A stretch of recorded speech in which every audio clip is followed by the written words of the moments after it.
Мен Жашқы мектеп-лицейінің 6 А сынып оқушысы Муслим Раяна.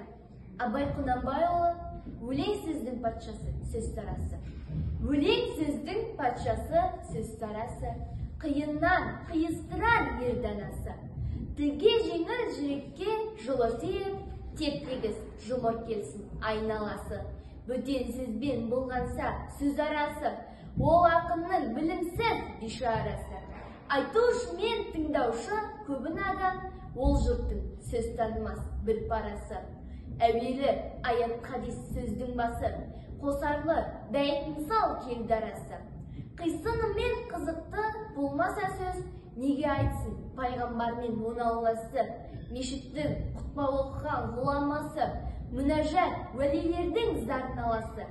Бір сөзін бір сөзіне қиыстырар, әрбірі келгенінше өз шамасы. Өлеңге әркімнің ақ бар таласы, сонда да солардың бар таңдамасы. Үші алтын сырты күміс сөз жақсысын, қазақтың келістірен қай баласы. Бұрынғы ескі биді тұрсам барлап, мақалда айтады екен сөз қосарлап. Ақындары ақылсыз надан келіп, көр жерді өлең қыпты жоқтан қармап. Қобызбен домбыралып топта сарнап, мақта өлең айтыпты әркімге арнап.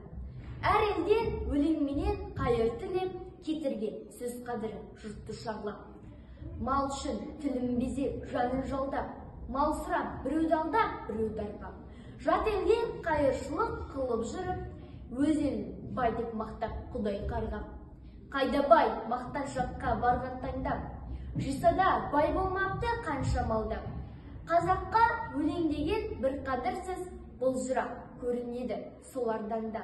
Ескі беше отырман бос мақалдап, ескі ақынша мал үшін тұрмын зарлап. Сөз түземді тыңдаушы сенде түзем, сендерге де келейін енді аяндап. Батырды айтсам ел шауып алған талап, қызды айтсам, қызықты айтсам қыздырмалап. Әшейін күн өткізбек әңгімеге, тыңдар едің бір әр сөзін мыңға балап. Ақыл сөзге ынтасыз жұрт шабандап, көнгенім ақ соған дем жұрт табандап. Кісімсінген жеп кетер білімсіз көп, жіберсем өкпелеме көп жамандап. Амалдап, қарақ айтып, талға жалғап, әркім жүр алар жердің ебін қамдап. Мақтан қуған мал құмар нені қалсын, шықпаса мыңнан біреу талғап-талғап. Мал жиып, арамықпен ұрлап қарлап, қусын десе қуанып жүр алшаңдап. Қақса соқса бір пайда түсеме де, елдің бай ел өртіп жау мұңдалап. Инсап ұят арнамыз сабыр талап, бұларды керек қылмас ешкім қалап. Терең ой, терең ғылым іздемейді, өтірік пен өсекті жүндей сабап.